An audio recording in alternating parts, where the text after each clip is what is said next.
Video games, the cornerstone of so many people's lives. They bring supreme gameplay, emotional stories, incredible soundtracks, and beautiful designs. They provide countless hours of endless fun and entertainment, and found memories and friendships that will live long into the future. And there is always something for everyone. Some people like actions, others strategy. Some people play on phones while others play on consoles.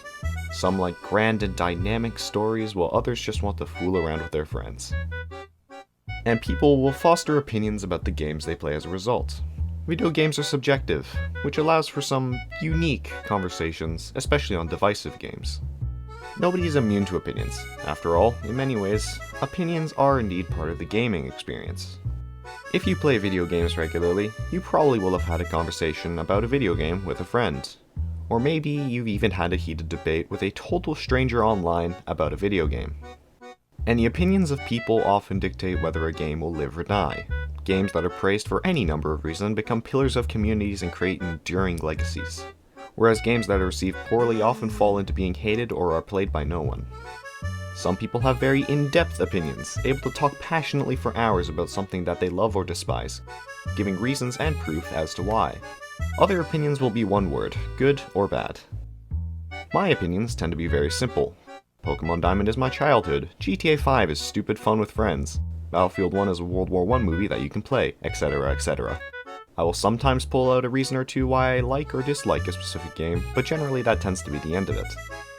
Few games have drawn out the passion required for me to make anything more than the basic arguments as to why I like or dislike a specific game, movie, book, or whatever I'm looking at. But with that being said, today I want to talk to you about a game that has drawn out that passion. A game that seems to be almost universally loved. A game that I have yet to hear any criticism towards. A game that happens to be the successor to my favorite game of all time. A game called Ori and the Will of the Wisps.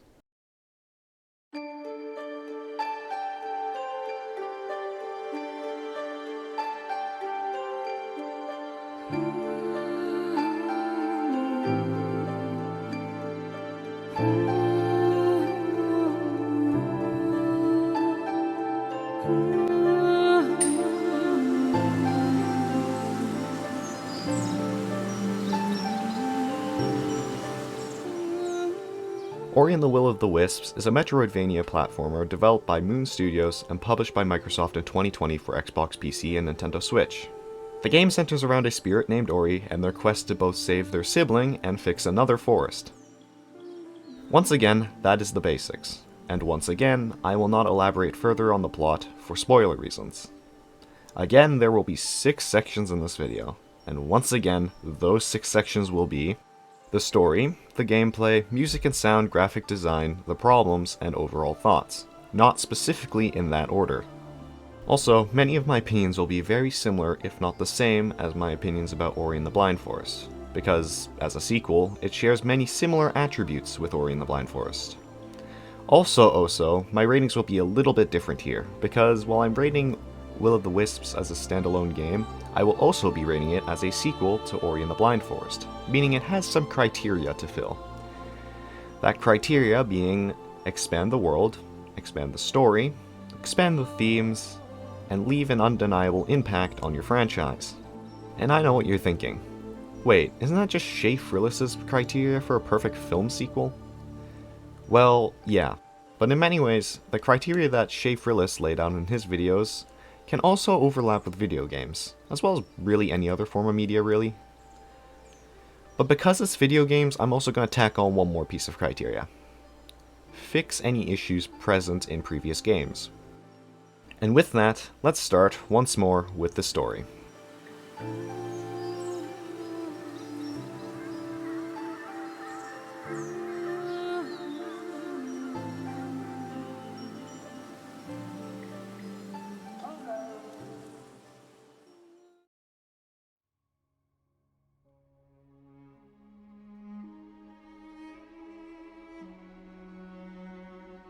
One of the key aspects of a good sequel is expansion on the previous game's world, story, and themes. And conveniently, those 3 things are something that Will of the Wisps builds on expertly. Blind Forest and Will of the Wisps go hand in hand with each other, and it's hard not to play one game, then immediately want to play the other to get the full story. Ori and the Blind Forest ends with a cliffhanger, and 2 seconds after that cliffhanger is where Will of the Wisps' opening cutscene starts. So as a continuation of the story, it's about as continuous as it gets. As for extensions to the world, Moon Studios decided to completely outdo themselves and craft an entire new world. Of the same quality, if not better, than the first game, filled with many similar attributes as Nibel, but done in creative and new ways. If you manage to make a world that would make a gamer say, damn, now I want to ditch everything and live in this fancy new world, you know you did a good job creating your world. And the way that they get Ori to Niwen from Nibel is great and full of charm, and it coherently opens up an entire fresh world to explore. Hey, wait, how did they get to Niwen? I hear you thinking. Shush, it's a spoiler, you don't get to know until you play the game. I also really liked how they expanded on the mechanisms behind the origins of spirit trees and how they worked.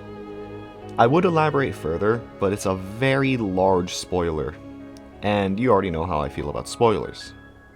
The themes of family, loss, and sacrifice are carried over from the first game and are arguably even more potent than in the first game. And these 2 points that I just made accumulate to make the greatest ending for a game that I have ever seen. Speaking of which, Jesus H. Christ the Third, that ending. I was not expecting that at all, and it hit me like a goddamn freight train. It hit me so hard that for the first and so far only time, it made me shed at least a few tears. To give you an idea of what an accomplishment this is the only game, movie, book, podcast, or anything like that I've ever cried at. I shall not say nothing more on it, but damn, freaking sledgehammer of a finale. And honestly, many of the plot points for this game, I was not expecting. They didn't just do the same thing as the first game, everything feels completely fresh and new. They took their time crafting an absolute banger of a story that's completely unique from the first game. And even on my second playthrough, I felt every emotion that I remember feeling from the first playthrough. Nothing but a great story that definitely left a very large impact. Now, let's shake things up a bit.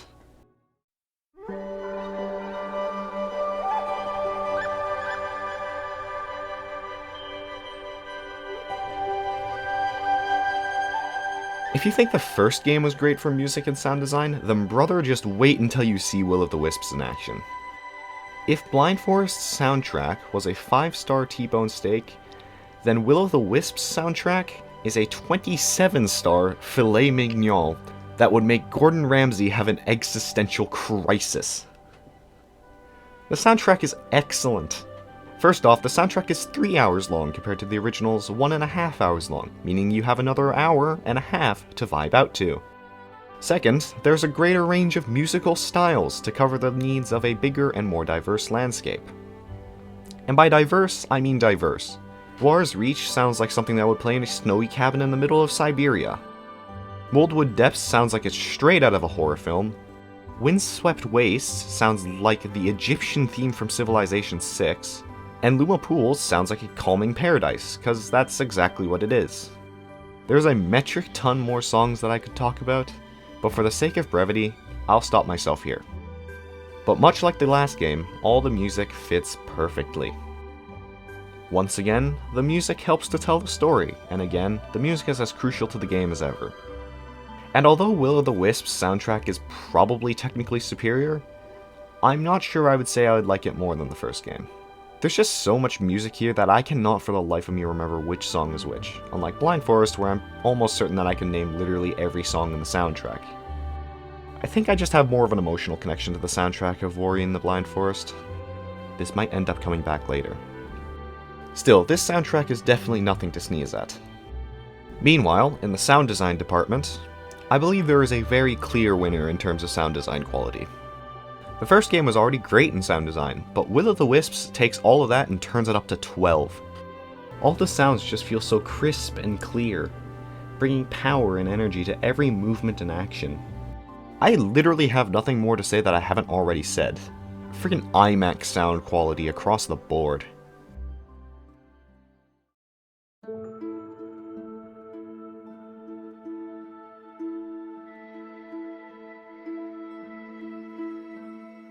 Right, time to become a broken record.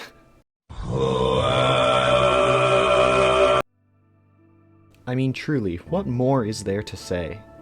There's only one word to describe how this game looks, and that word is jaw-dropping. This is literally Ori and the Blind Forest done even better than it already was, and there's no two ways about it. Everything just looks generally better. The lighting was done by God himself. There are triple E animations to bring the characters to life.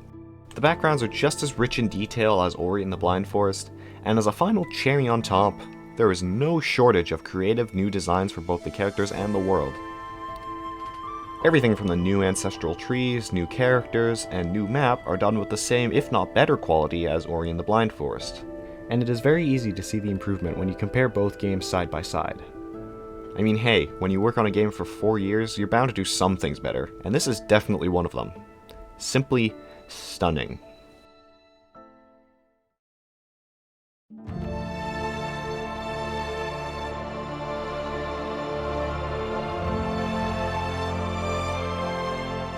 Oh yeah, here's the part I've been itching to get at.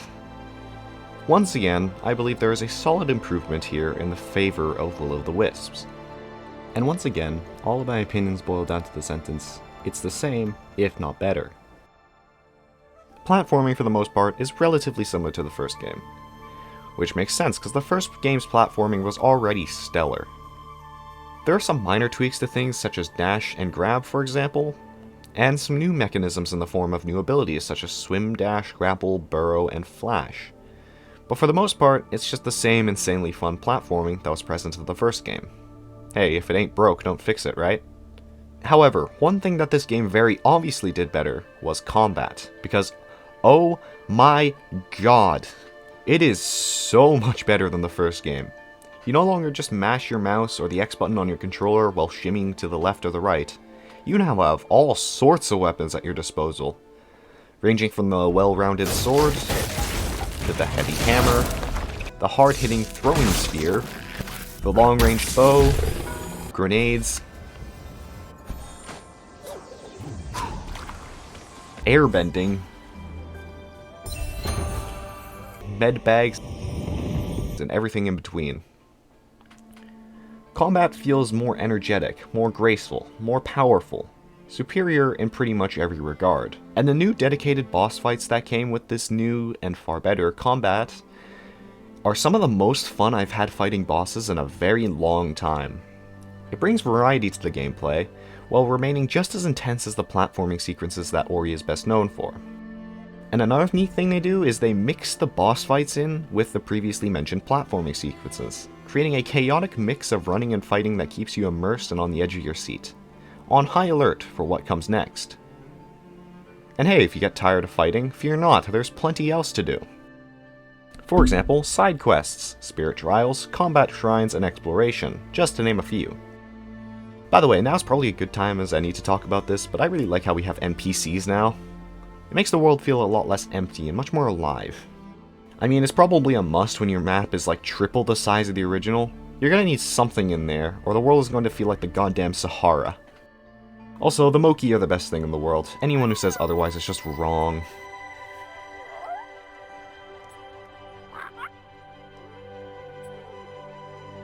Combat shrines and spirit trials are also available, and I know what you're thinking. What the hell is a spirit trial? Races. Basically just races.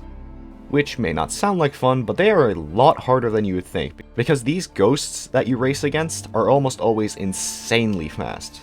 Like, I'm talking speedrunner type fast. Like, I spent half an hour on this one in Luma Pools, and just as an FYI, that race took you like 30 seconds at most to complete. This is what I mean when I say those spirits are fast. Your reward for beating spirit trials is varying quantities of spirit lights, so if you need money, these are good things to do. Combat shrines, on the other hand, are much more self-explanatory. You get locked in a room, and you fight some common enemies. Depending on what you have and when you do them, they can range in difficulty from a cakewalk to the Battle of Stalingrad. And the reward for completing combat shrines are extra slots to equip spirit shards. Hold on, what's a spirit shard? It's basically the replacement of the ability tree from the first game. They are collectibles that give you perks like being able to stick to walls, longer pickup distance, buffs to your weapons, better drop chances, Triple jump, better defense, random crits, heck, you can even get a shard that basically gives you the Thorns enchantment from Minecraft. Like perk systems in most games, the Spirit Shards allow you to build on your playstyle. Whether it be all damage, all risk, the turtle, max evasiveness, or whatever shards you feel best fits you. With that out of the way, next section.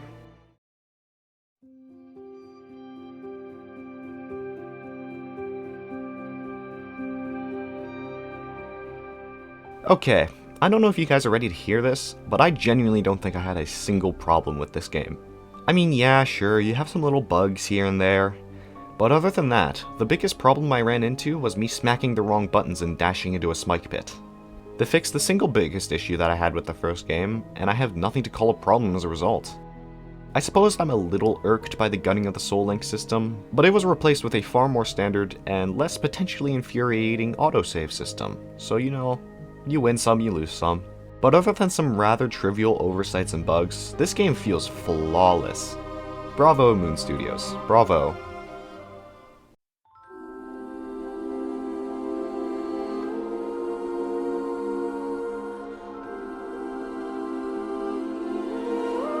So, let's double check the checklist.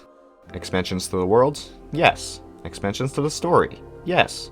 Continuation of the themes? Yes. Fixing any issues present in the previous games? Yes. Leaving an impact on your franchise? Absolutely. According to the checklist, we have a perfect sequel on our hands. I think my opinion of Will-O-the-Wisps can best be summed up by this meme. Although Will-O-the-Wisps is more or less technically superior in most, if not all regards, I think I have a stronger connection to Blind Forest, due to the simple fact that I played it first.